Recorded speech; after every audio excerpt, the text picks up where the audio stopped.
We're at the end of the 4th week of addressing a ton of buckthorn in this forest. It's a relatively large area, and it's populated by large buckthorn primarily. Through this section here, they're very scattered. Sometimes they're relatively close together, but that's like 5 feet, and that's not too bad when you start thinking about other areas that we've worked on where you find buckthorn every foot. They might be an inch across, but there's just tons and tons and tons of them. Here, this went very quickly. You can see right now we're starting to get some light in here quite a bit. All the leaves have stayed on the buckthorn. They're either fried out, yellowing, or wilting. So once those go away, we'll get a lot more light in here. All the small stuff, 2 inches or less, we cut to the ground. And there's not a whole lot of debris in here considering the size of this place. We're just gonna let these things sit and just die over time. And we had a conversation with somebody, and they said, yeah, once you get rid of all the buckthorn, you lose the birds. And we thought, well, if you leave the trunks up here, the trees up there, they'll be able to perch.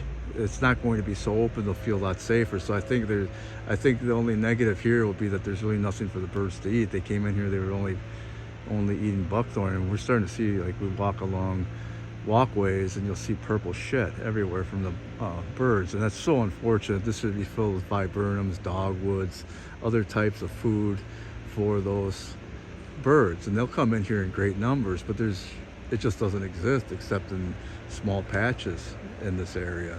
In this particular area, very small patches. A little bit farther down, there's more for the birds to eat. But as you can see, it's really starting to open up the canopy in here. And we've killed almost every one of them in this section, this large section, except for that ridge we haven't really worked on yet. So maybe 2 or 3 more and we're done with that. But in the last 10 days, we've gone through here and we've started to clean out the riparian bank and along this ridge here. Now this section here, we've just been shaving off. We'll kill a bunch, we'll come back, see what we didn't get a few more, keep killing them. And we've started to open it up. Along that river, we made sure we cut down everything that was able to be cut down, everything was girdled. You can really start seeing the sight lines. That wasn't there a month ago. So it's really starting to open up. I mean, there's things like that. We've cut down small ones, and that would have blocked that whole view right there and canopied that whole section. Our concern now is going to be all the seedlings that are going to be in this particular stretch. As you can see, just girdle them, girdle them, girdle them, just keep going at it, and then keep sweeping through it.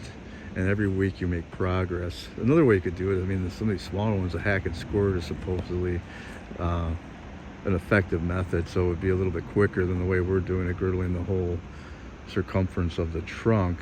But we prefer to girdle if we can. But we'll do some hack and squirt experimentation next year and see if that's a viable option for us. But at the present time, we're either cutting them down or girdling them. Again, beautiful views right now. Down there, there's a lot I got down the bottom of that little ridge there. So the sight lines are really opening up. Quite a bit of honeysuckle down there, and they were 10 feet tall and blocking quite a bit. Along the edge, we cut down quite a bit of smaller stuff.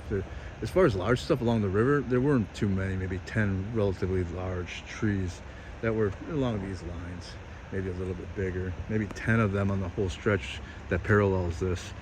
And a nice linden there. We'll be able to really take off now. And you can see some of the really debris that we've created in here that just drop in it quite a bit.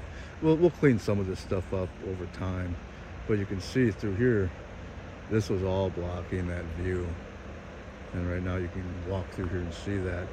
But as I was saying, this section here is, there are probably more buckthorn in this small section than there were in this very large section. And over here, they're really scattered quite a bit. So they're not real dense. over here, we started finding them where there'd be like every 2 feet along those lines. Cut down a few in here to open up some of the area. Then we got to deal with, it's an experiment. We just cut it in half and see if it'll die just from the stress. Sometimes they do, but we can always kill that at another time if we need to. So again, yeah, more we just go through and keep addressing these plants little by little, shaving through. So for the most part, right here, this is the path I'm on, 15 feet in, it's relatively well addressed.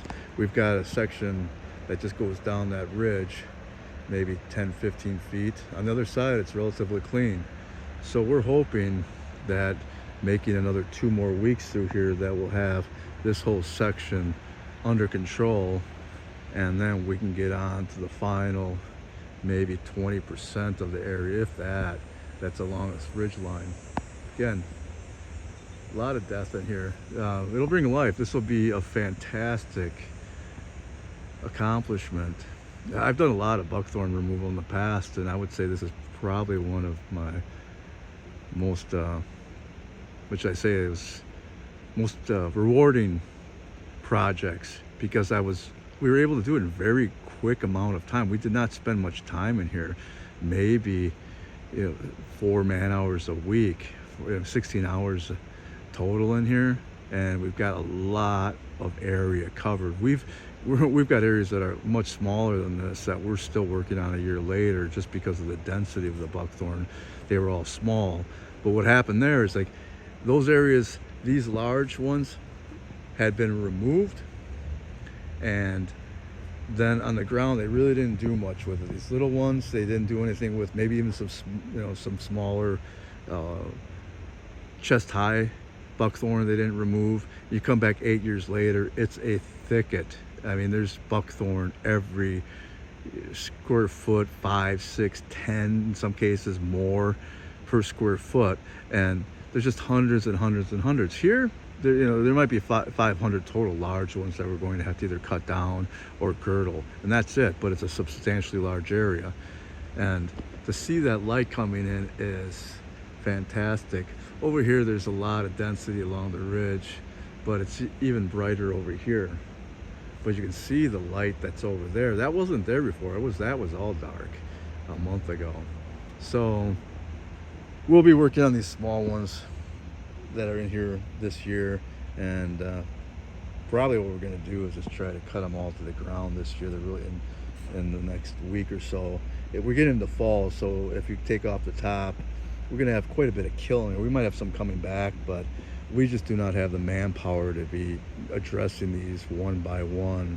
So we're going to try to just cut them to the ground as quickly as possible and see what dies. And you're going to have some death. We're going to have a substantial amount of death just doing that, and that'll buy us some time to address the other ones that pop up in here. And it's going to be a multi-year effort, but we do not want this to become a thicket. This is the first step. We're going to do a little bit more to address the smaller ones on the ground, and then we will monitor it 2 or 3 times a year for next year to really make sure that nothing gets established in here and starts growing. How we're going to deal with all these things over that period of time is to be determined, but we're dedicated to get rid of it. This is an extinction zone right here. Everything in here is an extension. There's some native structure on here, but it choked out anything that was valuable in here. And I would imagine that there was some really nice stuff in here at one time. But when you have buckthorn that are monsters, that are just canopying the top for decades, it creates extinction, and that's what we have. It's what it is. It's almost a monoculture of buckthorn in here with spatterings of natives that have been able to survive. But this is one we didn't get along the edge, which we will. And it's huge. It's got a huge canopy. You can see that it really doesn't let any light in. But you move over to some of the areas that we just cut, and you start seeing a lot of light in there. So it's very promising. This is going to be an area that we will do our best to put some life back into it. Right now, the first thing to create that life is to give death to the buckthorn.